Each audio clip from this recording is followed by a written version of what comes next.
भारत की युवा पीढ़ी बनाएगी विश्वगुरु भारत। भारत की युवा पीढ़ी पश्चिम से प्रभावित, भारतीयता से दूर भागने वाली एवं विदेशों का अनुकरण करने वाली बताई जाती है, किंतु इन आरोपों को धत्ता बताने वाला एक असामान्य कार्यक्रम नागपुर की पावन भूमि पर साकार हुआ, जिसका शीर्षक था अखिल भारतीय छात्र सम्मेलन। 18 से 28 वर्ष के छात्र चीख चीख कर कह रहे थे कि न तो हम मन से गुलाम हैं, न ही पाश्चिमात्य संस्कारों से अभिभूत। हम तो भारत की भाषा भूषा ज्ञान विज्ञान में रचे बसे उस विश्व की प्राचीनतम संस्कृति के वाहक हैं। हम आपको आश्वस्त करते हैं कि संस्कृताय जीवनं समर्प्य वयं भारतं जगद्गुरुं करिष्यामः इति। इस संकल्प का जयनाद करने के लिए भारत के केंद्रवर्ती महानगर नागपुर के डॉक्टर हेडगेवार स्मारक समिति के परिसर में 1,000 यानी 1000 संस्कृत संभाषण करने वाले महाविद्यालयीन एवं विश्वविद्यालयीन छात्रों का जनवरी मास के 27, 28 और 29 दिनांक को समागम हुआ। उसमें 38% युवतियां सम्मिलित थी। न तो उन युवतियों को कोई संस्कृत बोलने के लिए रोक रहा था और न शास्त्राध्ययन से दूर रखने का प्रयत्न कर रहा था, जैसा कि आरोप किया जाता है, अपितु न्यायशास्त्र की कठिनतम परीक्षा उत्तीर्ण करने वाली ऋतुजा कुलकर्णी उनके सम्मुख आदर्श बनकर उपस्थित थी। न्यायः इत्युक्तौ तर्कः, तस्मात् तस्य पठनम् आरब्धं। तदिदानीं समाप्तम् एवं च तत्र परीक्षा अपि जाता। युवतियों में एक तो ईसाई छात्रा थी और युवकों में एक मुसलमान छात्र। मम नाम लया, अहं त्रिशूरतः आगच्छामि। इदानीं शृङ्गेरी कलालये पठामि, आचार्य प्रथमवर्षं। मम विषयः साहित्यं। नमो नमः। मम नाम जावेद शेख। अहं मूलरूपेण वाराणसी अस्मि।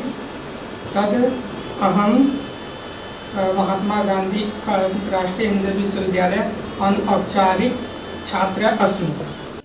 दोनों संस्कृत वातावरण में सहज थे। मनसि बहु सन्तोषः अपि आगच्छन्ति।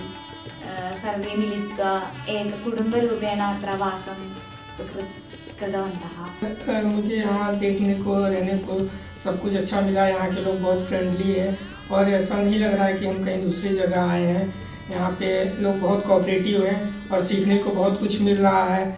न केवलम अन्य संप्रदायों के, अपितु सरकार की दृष्टि से अनुसूचित जाति और जनजाति के युवक एवं युवतियां बिना किसी हीन भावना के सबके साथ संस्कृत में कदम ताल कर रही थी।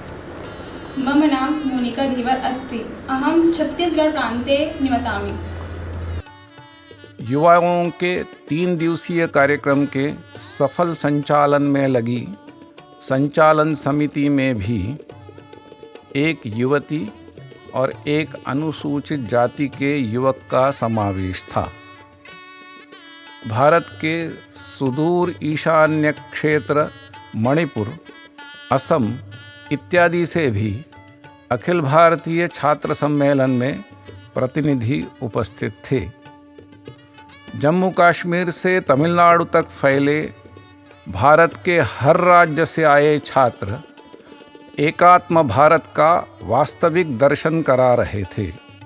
जब कभी पूरे भारतवर्ष का कार्यक्रम आयोजित किया जाता है तो उस कार्यक्रम की भाषा अंग्रेजी रहती है, किंतु ऐसा होना अनिवार्य नहीं है। यह संस्कृत भारती द्वारा हर 3 वर्ष में आयोजित अखिल भारतीय सम्मेलनों ने बार बार सिद्ध कर दिया है। यह सम्मेलन भी उसी बात को अधोरेखांकित कर रहा था। पूरे सम्मेलन स्थल पर निरंतर 3 दिनों तक संस्कृत का ही उद्घोष हो रहा था। व्यवस्था में लगे कार्यकर्ता हो या प्रतिनिधि, किसी के सामने संपर्क भाषा की कोई समस्या नहीं थी। कारण सब राज्यों को जोड़ने वाली संस्कृत जो सबके मुख में थी। आधुनिक तकनीक से इन युवाओं का तो सहज परिचय है।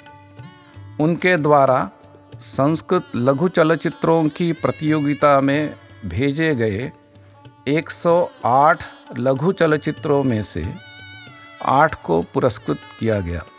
आगे और उत्तम निर्मिति हो, इसलिए चलचित्र निर्माण कार्य में रुचिमंत छात्रों का मार्गदर्शन प्रसिद्ध मराठी एवं हिंदी चलचित्रों के अभिनेता योगेश सोमन ने किया। केवल लघु चलचित्रों की भाषा संस्कृत थी ऐसा नहीं, तो सेल्फी पॉइंट का उपयोग कर चित्राकर्षण में लगे युवक और युवतियां समाज माध्यमों का प्रयोग कर संस्कृत वाक्यों के प्रचार में संलग्न थे। हर सेल्फी पॉइंट में भिन्न भिन्न संस्कृत सूक्तियाँ जो लगी थी।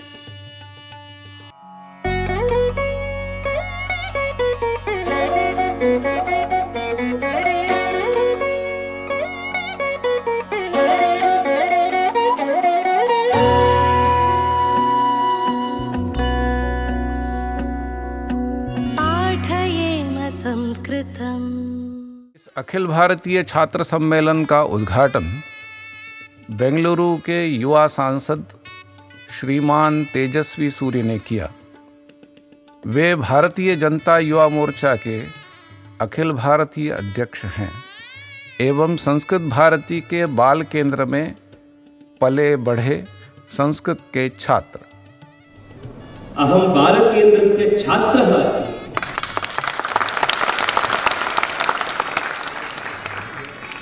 मम माता बालकेन्द्रस्य शिक्षिका अस्ति।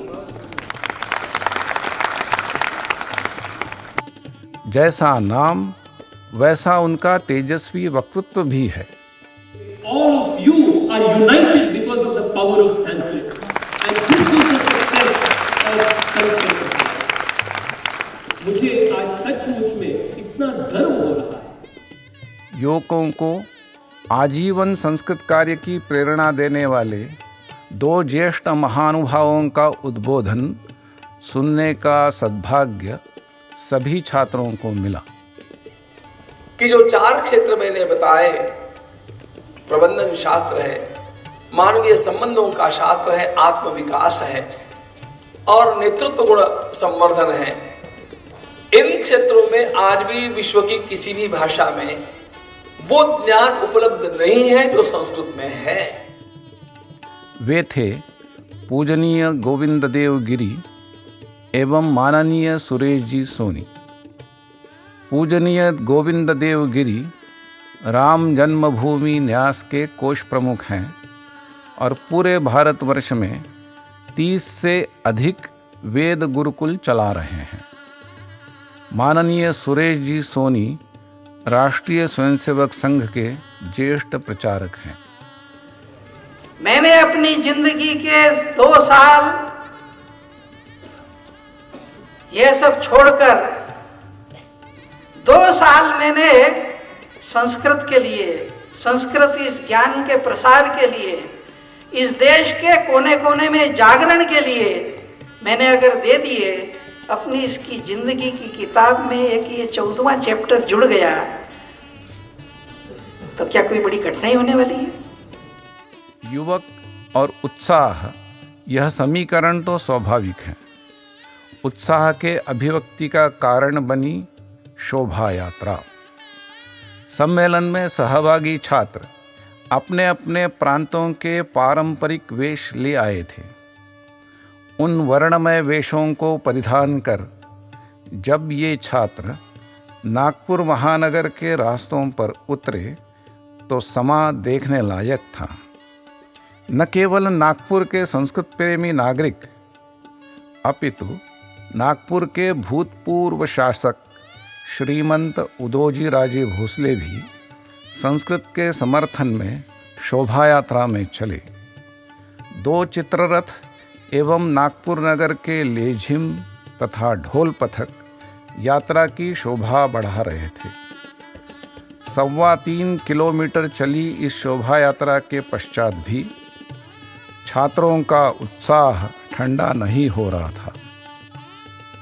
शोभा यात्रा के एक दिन पूर्व शिवशक्ति नामक ढोल पथक के 40 वादकों ने छात्रों में उत्साह भरा और उन्हें थिरकने को बाध्य किया। छात्रों का ज्ञानवर्धन करने वाली ज्ञान गंगा प्रदर्शनी भारत की धरोहर को उजागर कर रही थी। इस ज्ञान गंगा का लाभ नागपुर के छात्र एवं नागरिकों ने भी लिया। यह प्रदर्शनी 3 दिन सबके लिए खुली थी। छात्रों को दृष्टि प्रदान करने का सम्मेलन यह एक उत्तम अवसर था। इसलिए 3 सत्र रखे गए थे। एक शास्त्र शिक्षण का, दूसरा वैज्ञानिक अनुसंधान का एवं तीसरा संस्कृत का संस्कृतेतर छात्रों में उपयोग सिद्ध करने वाला। संस्कृत की कठिनतम परीक्षा उत्तीर्ण किए हुए 5 शास्त्रों के विद्वान संस्कृत साहित्य पर अनुसंधान कर पेटेंट प्राप्त किए हुए 5 शास्त्रज्ञ एवं संस्कृतेतर क्षेत्रों में प्रविष्ट अधिवक्त्री तथा सॉफ्टवेयर समवाय के स्वामी छात्रों का मार्गदर्शन करने के लिए आमंत्रित थे। भारत को स्वतंत्र होकर 75 वर्ष पूर्ण हुए।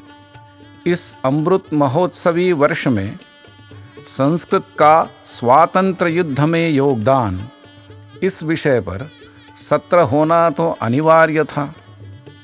उस रोमांचकारी इतिहास में संस्कृत के परंपरागत छात्रों का योगदान क्या था, यह अब तक सामने नहीं आया था।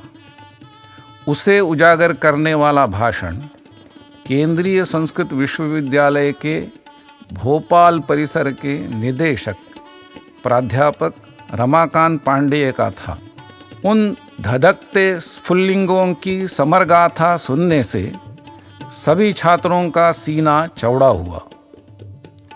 सम्मेलन की विशेषता थी कि संस्कृतेतर पाठ्यक्रमों में पढ़ने वाले किंतु संस्कृत बोलने वाले छात्रों का सहभाग। वे चिकित्सा, अभियंत्रण, प्रबंधन, वाणिज्य, कला, समाज सेवा, विधि, संस्कृतेतर भाषा, पत्रकारिता, शिक्षा इत्यादि शास्त्रों के अध्येता थे। यदि भारत सरकार संस्कृत माध्यम में शिक्षा आरंभ कर देगी तो ये नवयुवक इस स्वप्न को साकार करने में पीछे नहीं रहेंगे। छात्र सम्मेलन के उद्घाटन सत्र की अध्यक्षता कर रहे सर्वोच्च न्यायालय के पूर्व मुख्य न्यायाधीश माननीय शरद बोबड़े जी ने इसी बात को आग्रहपूर्वक कहा कि संविधान सभा में डॉक्टर बाबा साहेब अम्बेडकर ने राजभाषा संबंधी चर्चा में उठाया हुआ यह प्रश्न आज भी अनुत्तरित है। Why not Sanskrit? Because it has the potential, as I said in my speech, of becoming the best linked language possible for the country. आने वाली पीढ़ी इस प्रश्न का उत्तर निश्चित देगी।